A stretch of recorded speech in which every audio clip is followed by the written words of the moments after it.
তার মনে ধরছে মুলার দ্বারা দিয়ে হুটকি দিয়ে খাইতো। তো আমেরিকা গিয়া ফলাফেন মানুষ তো হাম বরাবর রান্না শিখছে, গুগলে সার্চ দিয়ে দেখছে মুলার দ্বারা দিয়ে হুটকি দিয়া কেমনে রান্ধে এটা পাওয়া যায় না।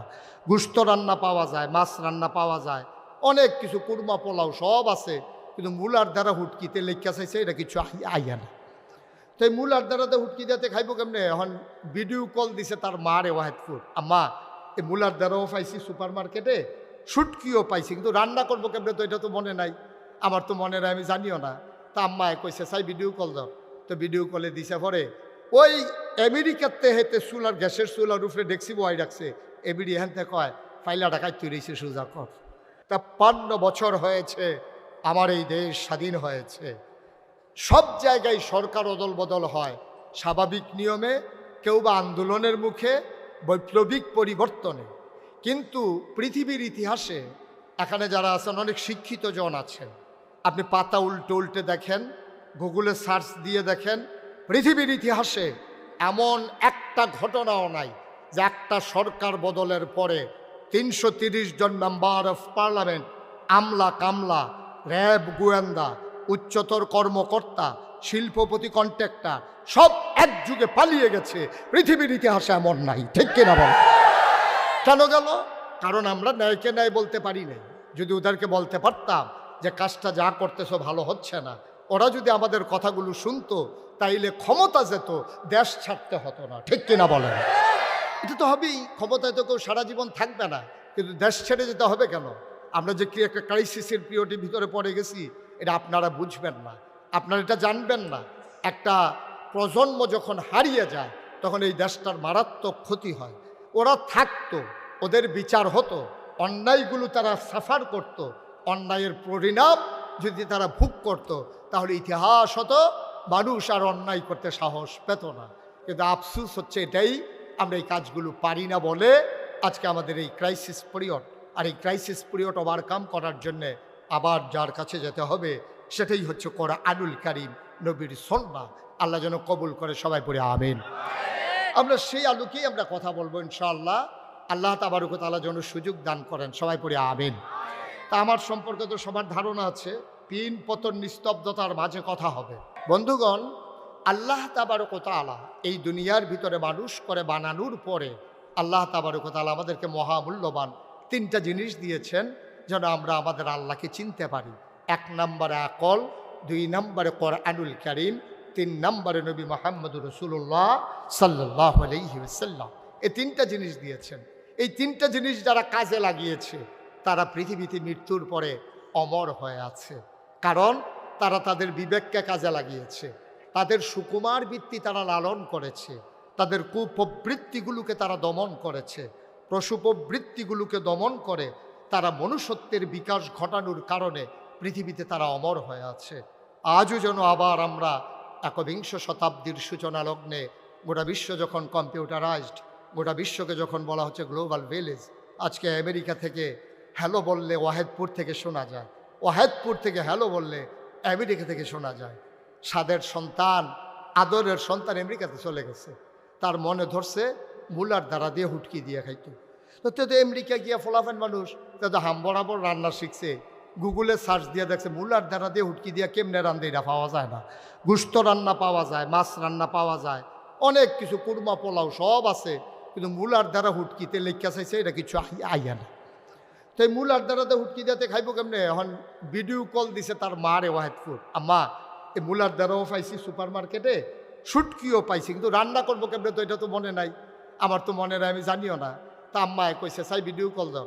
তো ভিডিও কলে দিছে পরে ওই আমেরিকাতে হেতে চুলার গ্যাসের চুলার উপরে ডেকসি বয় রাখছে, এবিডি হেনতে কয় ফাইলা ঢাকায় তৈরিছে সোজা কর। কারবার দেখছেন? আমেরিকাতে হেবিডি ফাইলা সোজা করে লাগতেছে, আরে ওয়াহেদপুরতে ফাইলা সোজা করে আমেরিকা। কি গোটা বিশ্ব কত দূর আগাইছে দেখেন। আমরা আর্থিকভাবে স্বাবলম্বী হয়েছি, সনের ঘরগুলোর জায়গাতে টিনের ঘর হয়েছে, টিনের ঘরের জায়গায় বিল্ডিং হয়েছে, কিন্তু নৈতিক মান অধপতনের নিম্ন স্তরে আমরা পৌঁছে গেছি। মনুষ্যত্বগুলো আজকে ধ্বংস হয়ে গেছে।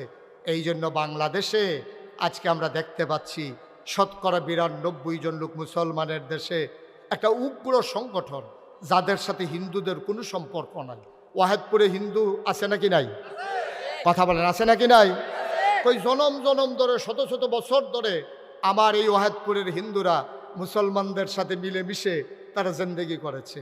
হিন্দু দোকানের খরচ আমরা খাই, হিন্দু বাড়ির নাইখোলাইন আমরা খাই, আমরার গাছের মাছ নিয়ে তারা খায়। এই তো চলতে আছে, টাকা হাওলাত নাই, কত সুন্দর চলতে আছে। এই যে উগ্র ইস্কন, যদিও তারা হিন্দুত্বকে ব্যবহার করেছে, এটা হিন্দুদের সংগঠন নয়, এটা একটা সন্ত্রাসী সংগঠন, ঠিক কিনা বলে?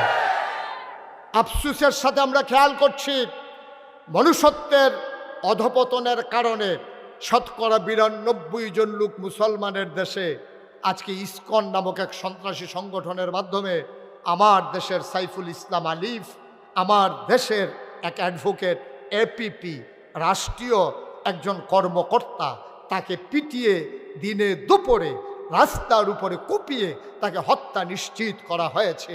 এই দুঃখ আর ঘৃণা প্রকাশ করার ভাষা আমাদের জানা নাই, ঠিক কিনা বলেন?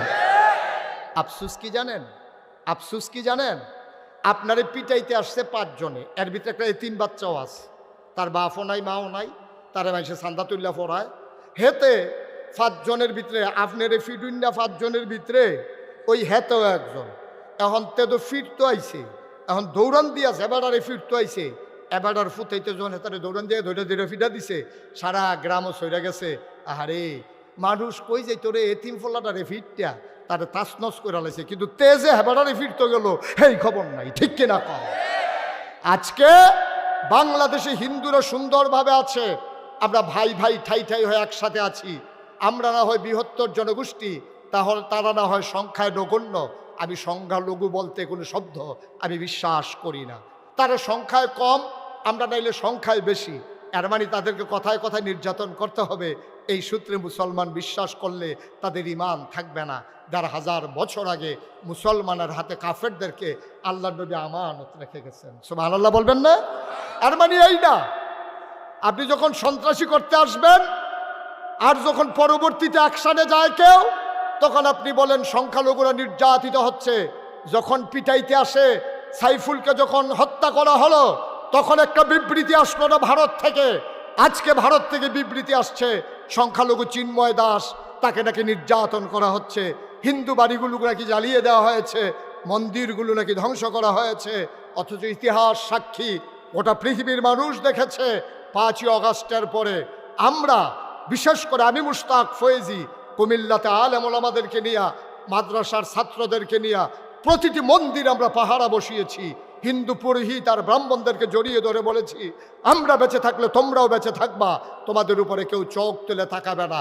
বাংলাদেশের হিন্দুরা বুঝে নাই মায়ের পেটের সন্তান যত নিরাপদ, বাংলাদেশের হিন্দুরা মুসলমানদের কাছে তার চাইতে বেশি নিরাপদ, ঠিক কিনা বলো? আমরা বিশ্বাস করি যারা অন্যায় করেছে তাদের বিচার হবে, কিন্তু আমরা যারা মুসলমান, আমরা অন্যায়ের আবার ভাগিদার হব না। আমরা আমাদের হাতে আইন তুলে নেব না, প্রশাসন করার যা করার করবে। আমরা কোনো হিন্দু বাড়িতে আক্রমণ করব না, এই সুযোগে হিন্দু দোকানগুলোতে লুটপাট করব না, হিন্দুর জমিন দখল দেব না। এটাই হচ্ছে ঈমান, এটাই হচ্ছে মনুষ্যত্ব। আল্লাহ যেন কবুল করে, সবাই পড়ে আমিন। এই ক্রাইসিস পিরিয়ড ওভারকাম করার জন্যে ভারাক্রান্ত একটা হৃদয় নিয়ে আজকে আপনাদের সামনে উপস্থিত হয়েছি। আল্লাহ যেন কোরআনের আলোকে কথাগুলো বলার তৌফিক দান করেন। ওয়ামা তৌফিকি ইল্লা বিল্লাহ। কোরআনের আলোচনায় ঢোকার আগে মারদুদ শয়তান থেকে ফেরা হয়েছে জিনুর রহমান জিনুর রাহিম, তার নামে সবাই মিলে শুরু করি, সবাই পড়ি। আউযু বিল্লাহি মিনাশ শাইতানির রাজিম। বিসমিল্লাহির